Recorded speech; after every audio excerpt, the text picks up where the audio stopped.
This is the 31st talk in this collection, and it's entitled Monastery of Confusion. And it was originally published under the title Free from Doubt in the book Everything is Teaching Us. So this was translated by Paul Breiter, the ex-Bhikkhu Varapanyo. And by way of explanation of the title, confusion is one of the words for confusion is Wunwai, and the name of the village where Wat Pah Nanachat is, the International Forest Monastery, is Bungwai.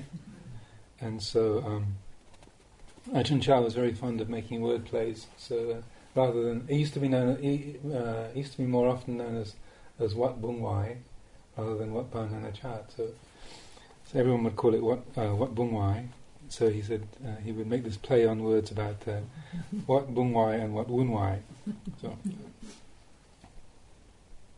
Monastery of Confusion.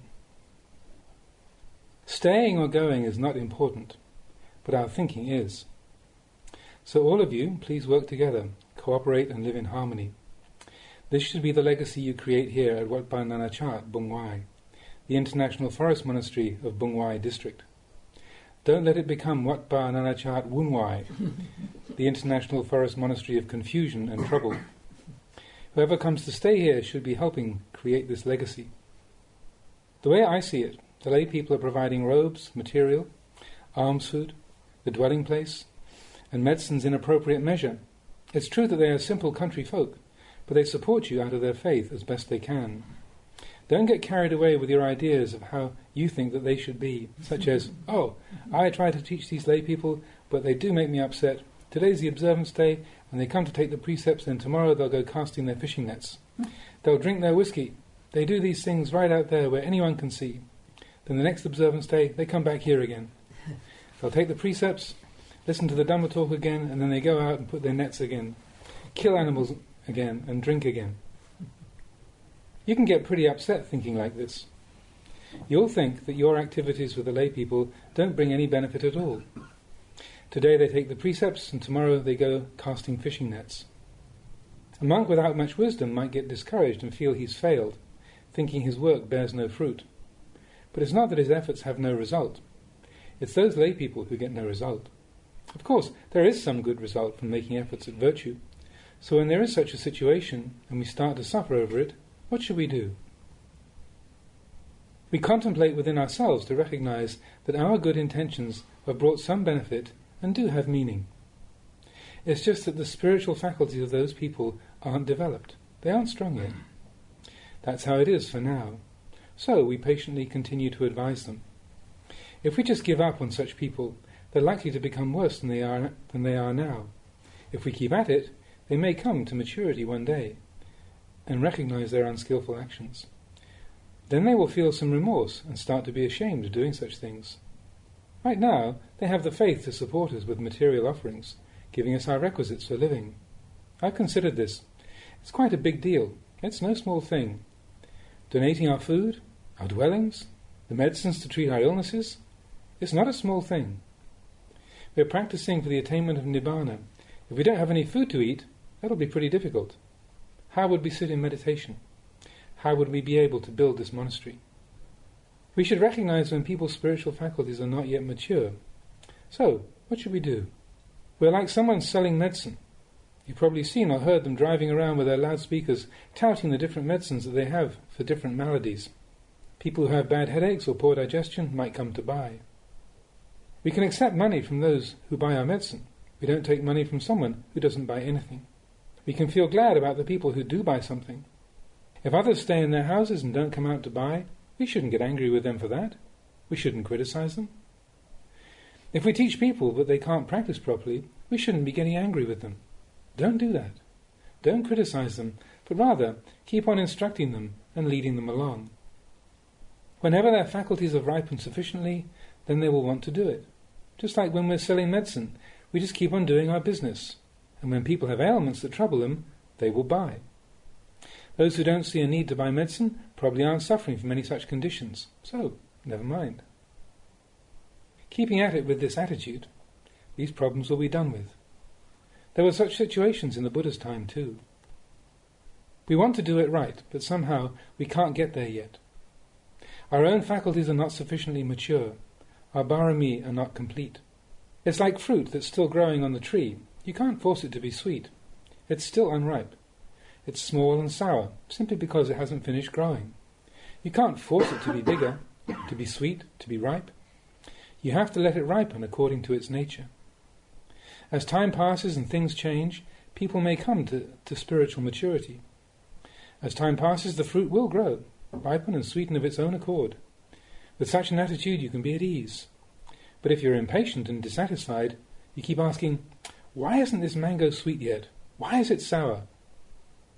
It's still sour because it's not ripe. That's the nature of fruit. The people in the world are like that. It makes me think of the Buddha's teaching about 4 kinds of lotus. Some are still in the mud, some have grown out of the mud but are under the water, some are at the surface of the water, and some have risen above the water and blossomed. The Buddha was able to give his teachings to so many various beings because he understood their different levels of spiritual development. We should think about this and not feel oppressed by what happens here. Just consider yourselves to be like someone selling medicine. Your responsibility is to advertise it and make it available. If someone gets sick, they're likely to come and buy it. Likewise, if people's spiritual faculties mature sufficiently, one day they're likely to develop faith. It's not something that we can force them to do. Seeing it in this way, we will be okay. Living here in this monastery is certainly meaningful. It's not without benefit. All of you, please practice together harmoniously and amicably. When you experience obstacles and suffering, recollect the virtues of the Buddha. What was the knowledge the Buddha realized? What did the Buddha teach? What does the Dhamma point out? How does the Sangha practice? Constantly recollecting the qualities of the 3 jewels brings a lot of benefit. Whether you are Thais or people from other countries is not important. It's important to maintain harmony and work together. People come from all over to visit this monastery. When folks come to Wat Pah Pong, I urge them to come here, to see the monastery, to practice here. It's a legacy you are creating. It seems that the populace have faith and are gladdened by it. So, don't forget yourselves. You should be leading people rather than being led by them. Make your best efforts to practice well and establish yourselves firmly, and good results will come. Are there any doubts about your practice you need to resolve now? Question.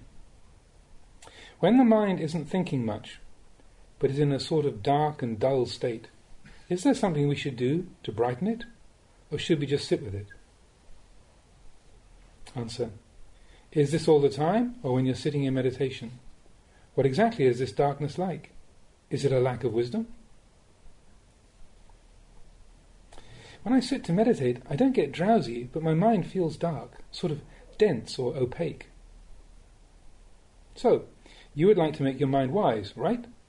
Change your posture and do a lot of walking meditation. That's one thing to do. You can walk for 3 hours at a time, until you're really tired. Question. I do walking meditation a couple of hours a day, and I usually have a lot of thinking when I do it. But what really concerns me is this dark state when I sit. Should I just try to be aware of it and let go, or is there some means I should use to counter it? Answer. I think maybe your postures aren't balanced. When you walk, you have a lot of thinking, so you should do a lot of discursive contemplation. Then the mind can retreat from thinking. It won't stick there. But never mind, for now increase the time you spend on walking meditation. Focus on that. Then if the mind is wandering, pull it out and do some contemplation, such as, for example, investigation of the body. Have you ever done that continuously, rather than just as an occasional reflection? When you experience this dark state, do you suffer over it? Well, I feel frustrated because of my state of mind. I'm not developing samadhi or wisdom. When you have this condition of mind, the suffering comes about because of not knowing. There is doubt as to why the mind is like this. The important principle in meditation is that whatever occurs, don't be in doubt over it. Doubt only adds to the suffering. If the mind is bright and awake, don't doubt that. It's a condition of mind. If it's dark and dull, don't doubt about that. Just continue to practice diligently without getting caught up in reactions to that state. Take note and be aware of your state of mind. Don't have doubts about it. It is just what it is. When you entertain doubts and start grasping at it and giving it meaning, then it's dark. As you practice, these states are things you encounter as you progress along. You don't need to have doubts about them. Notice them with awareness and keep letting go. How about sleepiness? Is your sitting more sleepy or awake? No reply. Well, maybe it's hard to recall if you've been sleepy. If this happens, meditate with your eyes open. Don't close them. Instead, you can focus your gaze on one point, such as the light of a candle. Don't close your eyes. This is one way to remove the hindrance of drowsiness. When you're sitting, you can close your eyes from time to time, and if the mind is clear, without drowsiness, you can then continue to sit with your eyes closed. If it's dull and sleepy, open your eyes and focus on the one point. It's similar to kasina meditation, that is, using an external visual object of meditation to develop concentration. Doing this, you can make the mind awake and tranquil.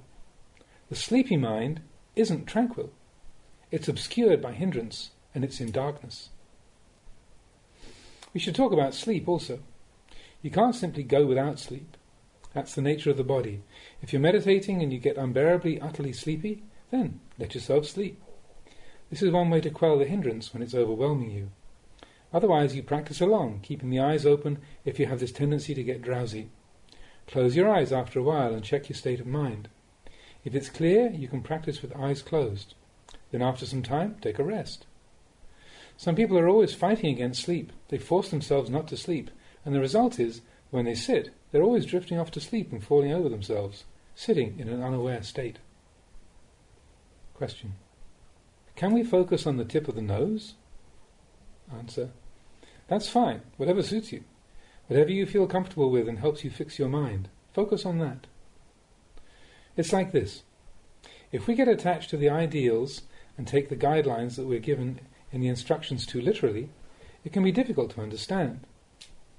When doing a standard meditation, such as mindfulness of breathing, first we should make the determination that right now we're going to do this practice, and we're going to make mindfulness of breathing our foundation. We only focus on the breath at 3 points, as it passes through the nostrils, the chest and the abdomen. When the air enters, it first passes the nose, then through the chest, and then to the end point of the abdomen. As it leaves the body, the beginning is the abdomen, the middle is the chest, and the end is the nose. We merely note it. This is a way to start controlling the mind, tying awareness to these points at the beginning, middle and end of the inhalations and exhalations. Before we begin, we should first sit and let the mind relax. It's similar to sewing robes on a treadle sewing machine. When we're learning to use the sewing machine, first we just sit in front of the machine to get familiar with it and feel comfortable. Here, we just sit and breathe, not fixing awareness on anything. We merely take note that we're breathing. We take note of whether the breath is relaxed or not, and how long or short it is. Having noticed this, then we begin focusing on the inhalation and exhalation at the 3 points. We practice like this until we become skilled in it, and it goes smoothly. The next stage is to focus awareness only on the sensation of the breath at the tip of the nose or the upper lip. At this point, we aren't concerned with whether the breath is long or short, but only focus on the sensation of entering and exiting.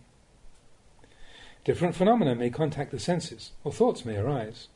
This is called initial thought, vitakka. The mind brings up some idea, be it about the nature of compounded phenomena, sankhara, or about the world, or whatever. Once the mind has brought it up, the mind will want to get involved and merge with it. If it's an object that's wholesome, let the mind take it up. If it's something that's unwholesome, stop it immediately.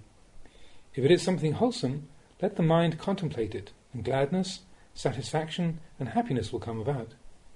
The mind will be bright and clear as the breath goes in and out, and as the mind takes up these initial thoughts, then initial thought becomes discursive thought, vichara. The mind develops familiarity with the object, exerting itself and merging with it. At this point, there is no sleepiness. After an appropriate period of this, take your attention back to the breath. As you continue on, there will be initial thought and discursive thought. Initial thought and discursive thought. If you're contemplating skillfully on an object, such as the nature of sankhara, the mind will experience deeper tranquility and rapture is born. there is the vitaka and vichara, and that leads to happiness of mind. At this time there won't be any dullness or drowsiness. The mind won't be dark if we practice like this. It'll be gladdened and enraptured. This rapture will start to diminish and disappear after a while, so you can take up initial thought again. The mind will become firm and certain with it, undistracted. Then you go on to discursive thought again, the mind becoming one with it. When you're practicing a meditation that suits your temperament and doing it well, then whenever you take up the object, rapture will come about. The hairs of the body stand on end, and the mind is enraptured and satiated. When it's like this, there can't be any dullness or drowsiness. You won't have any doubts. Back and forth between initial and discursive thought, over and over again, rapture comes. Then there is sukha. This takes place in sitting practice. After sitting for a while, you can get up and do walking meditation. The mind can be the same in walking. Not sleepy. It has vitaka and vichara, then rapture. There won't be any of the nivarana, the hindrances, and the mind will be unstained. Whatever takes place, never mind. You don't need to doubt about any experiences you might have, be they of light, of bliss, or whatever. Don't entertain doubts about these conditions of mind. If the mind is dark, if the mind is illumined, don't fixate on them. Let go. Discard them. Keep walking. Keep noting what is taking place without getting bound or infatuated. Don't suffer over these conditions of mind. Don't have doubts about them. They're just what they are, following the way of mental phenomena. Sometimes the mind will be joyful. Sometimes it'll be sorrowful. There can be happiness or suffering. There can be obstruction. Rather than doubting, understand that conditions of mind are like this. Whatever manifests is coming about due to causes ripening. At this moment, this condition is manifesting. That's what you should recognize. Even if the mind is dark, you don't need to get upset about that. If it becomes bright, don't be excessively gladdened by that. Don't have doubts about these conditions of mind, or about your reactions to them. Do your walking meditation until you're really tired. Then sit. When you sit, determine your mind to sit. Don't just play around. If you get sleepy, open your eyes and focus on some object.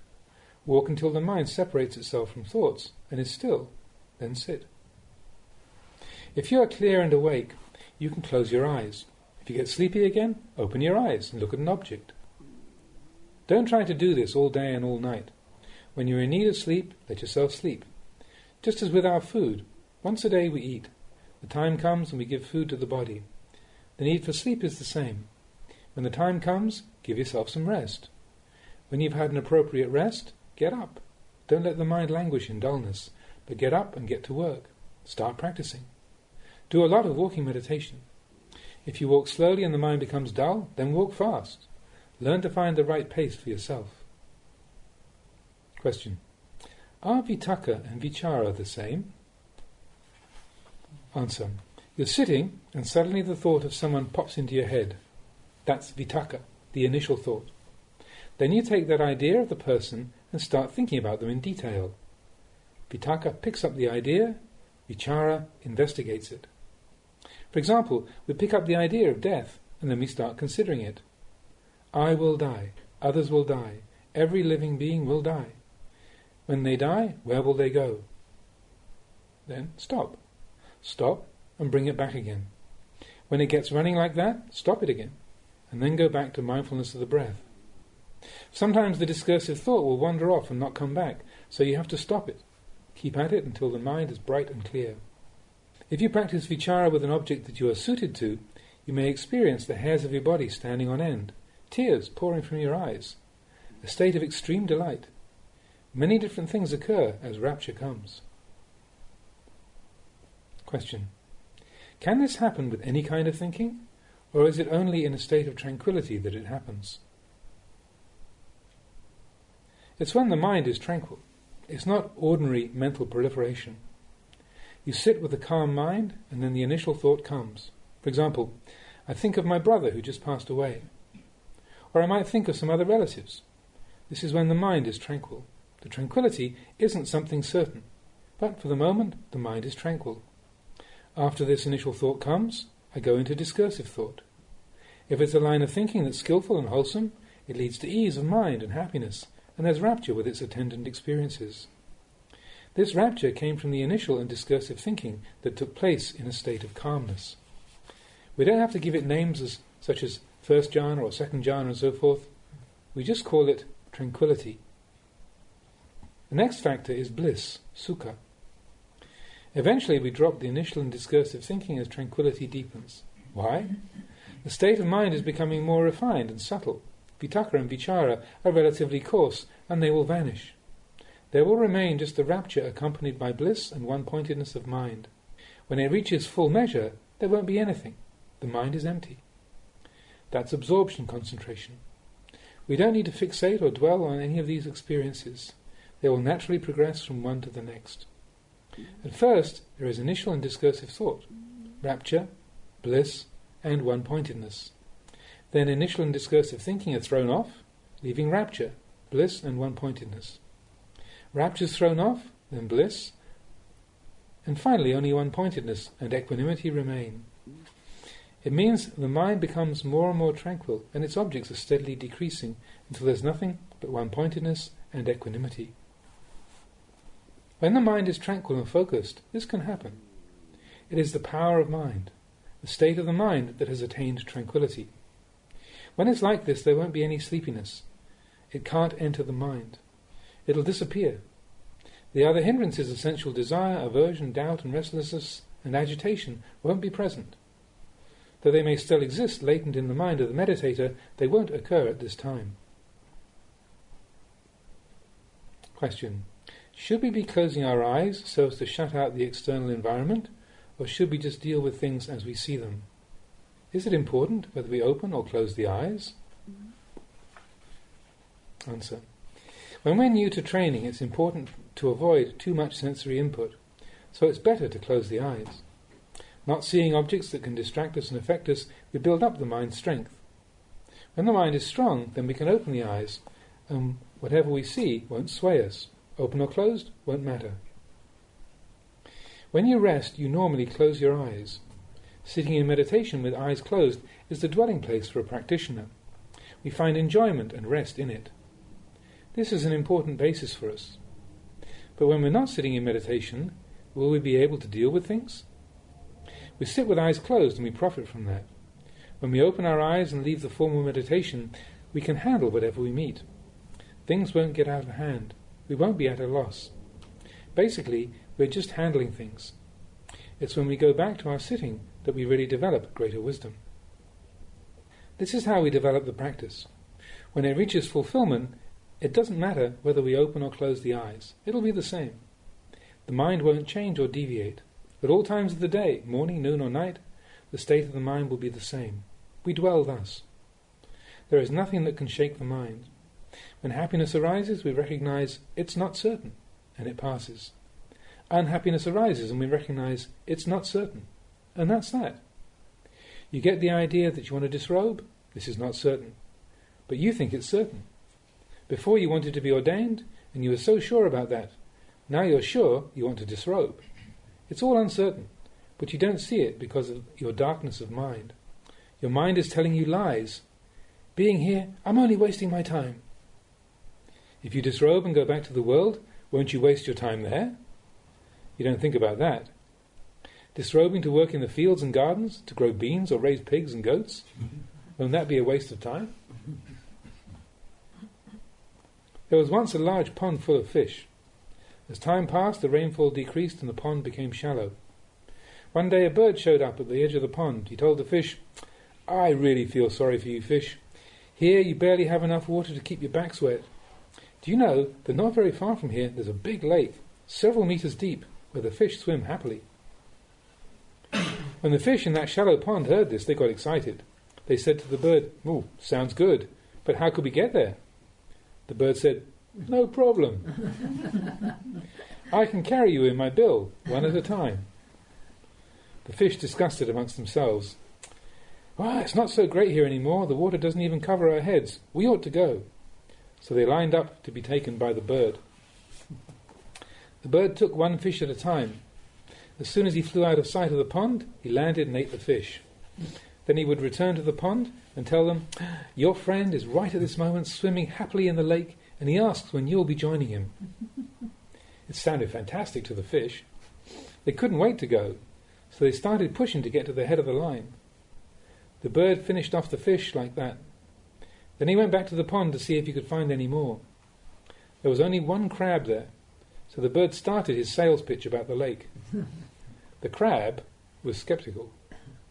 He asked the bird how he could get there. The bird told him he'd carry him in his bill. But the crab had some wisdom. He told the bird, "Let's do it like this. I'll sit on your back with my arms around your neck. If you try any tricks, I'll choke you with my claws." The bird felt frustrated by this, but he gave it a try, thinking he might somehow still get to eat the crab. So the crab got on his back and they took off. The bird flew around looking for a good place to land, but as soon as he tried to descend, the crab started squeezing his throat with his claws. The bird couldn't even cry out. He just made a dry, croaking sound. So in the end, he had to give up and return the crab to the pond. I hope you can have the wisdom of the crab. If you're like those fish, you'll listen to the voices that tell you how wonderful everything will be if you go back to the world. That's an obstacle ordained people meet with. Please be careful about this. Question. Why is it that unpleasant states of mind are difficult to see clearly, while pleasant states are easy to see? When I experience happiness or pleasure, I can see that it's something impermanent. But when I'm unhappy, that's harder to see. Answer. You're thinking in terms of your attraction and aversion and trying to figure it out. But actually, delusion is the predominant root. You feel that unhappiness is hard to see, while happiness is easy to see. That's just the way your afflictions work. Aversion is hard to let go of, right? It's a strong feeling. You say happiness is easy to let go of. It's not really easy. It's just that it's not so overpowering. Pleasure and happiness are things people like and feel comfortable with. They're not easy to let go of. Aversion is painful, but people don't know how to let go of it. The truth is that they are equal. When you contemplate thoroughly and get to a certain point, you'll quickly recognize that they are equal. If you had a scale to weigh them, their weight would be the same, but we incline towards the pleasurable. Are you saying that you can let go of happiness easily, while unhappiness is difficult to let go of? If you think that the things that we like are easy to give up, but you're wondering why the things that we dislike are hard to give up, but if they're not good, why are they hard to give up?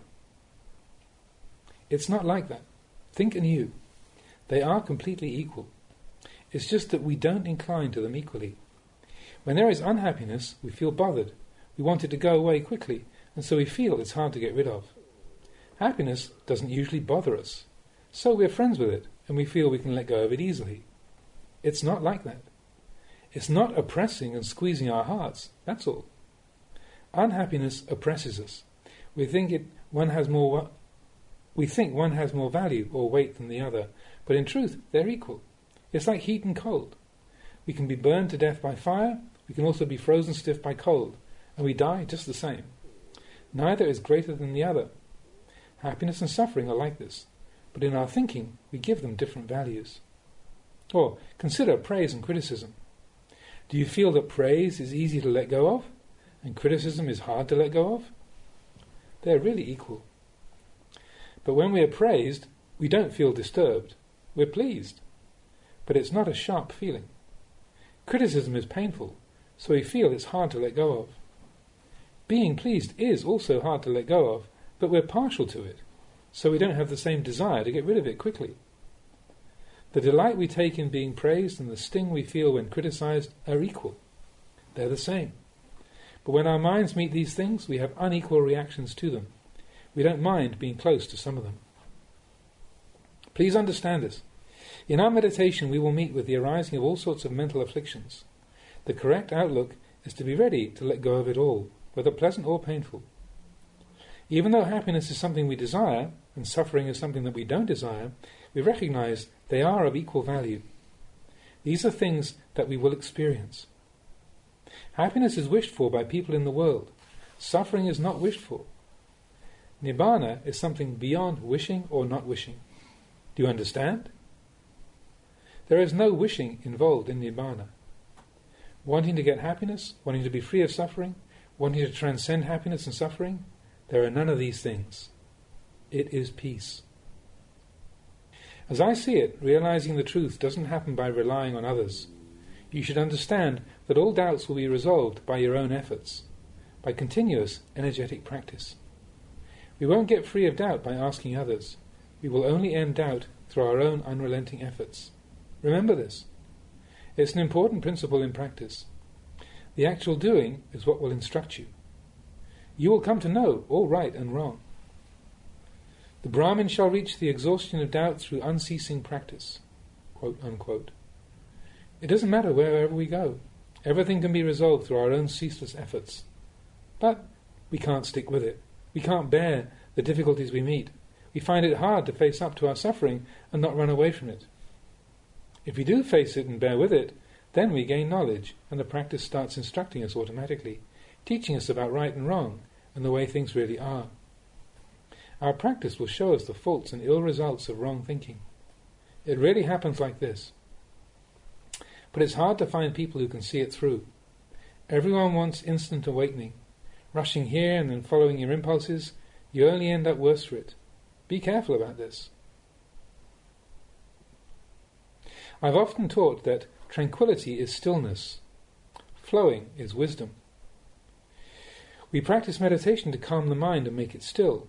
Then it can flow. In the beginning we learn what still water is like and what flowing water is like. After practicing for a while, we will see how these two support each other. We have to make the mind calm, like still water, then it flows. Both being still and flowing. This is not easy to contemplate. We can understand that still water doesn't flow. We can understand that flowing water isn't still. But when we practice, we take hold of both of these. The mind of a true practitioner is like still water that flows, or flowing water that's still. Whatever takes place in the mind of a Dhamma practitioner is like flowing water that is still. To say that it is only flowing is not correct. To say only still is not correct. Ordinarily, still water is still and flowing water flows. But when we have the experience of practice, our minds will be in this condition of flowing water that is still. This is something we've never seen. When we see flowing water, it's just flowing along. When we see still water, it doesn't flow. But within our minds, it really will be like this, like flowing water that is still. In our Dhamma practice, we have samadhi, or tranquility, and wisdom mixed together. We have morality, meditation, and wisdom. Then wherever we sit, the mind is still, and it flows. Still flowing water. With meditative stability and wisdom, tranquility and insight, it's like this. The Dhamma is like this. If you have reached the Dhamma, then at all times you will have this experience, being tranquil and having wisdom, flowing yet still yet flowing. Whenever this occurs in the mind of one who practices, it's something different and strange. It's different from the ordinary mind that one has known all along. Before, when it was flowing, it flowed. When it was still, it didn't flow, but was only still. The mind can be compared to water in this way. Now it has entered a condition that is like flowing water being still. Whether standing, walking, sitting or lying down, it's like water that flows yet is still. If we make our minds like this, there is both tranquility and wisdom. What is the purpose of tranquility? Why should we have wisdom? They're only for the purpose of freeing ourselves from suffering, nothing else.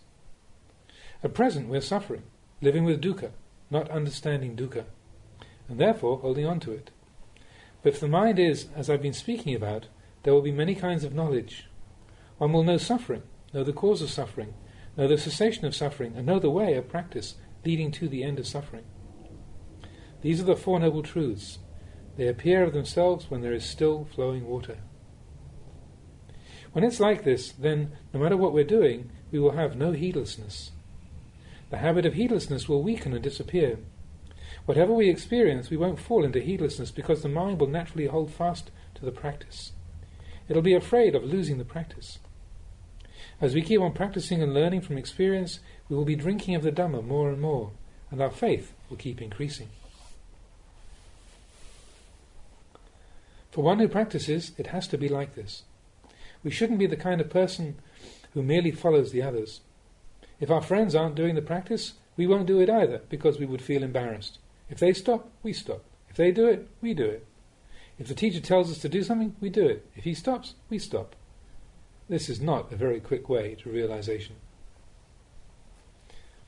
Now, what's the point of our training here? It's so that when we are alone, we'll be able to continue with the practice. So now, while living together here, when there are morning and evening gatherings to practice, we join in and practice with the others. We build up the habit so that the way of practice is internalized in our hearts. Then we will be able to live anywhere and still practice in the same way. It's like having a certificate of guarantee. If the king is coming here, we prepare everything as perfectly as we can. He stays a short while and then goes on his way. But he gives his royal seal to acknowledge that things are in order here. Now many of us are practicing together, and it's time to learn the practice well, to understand it and internalize it, so that each of you can be a witness to yourself. It's like children coming of age. Here you are.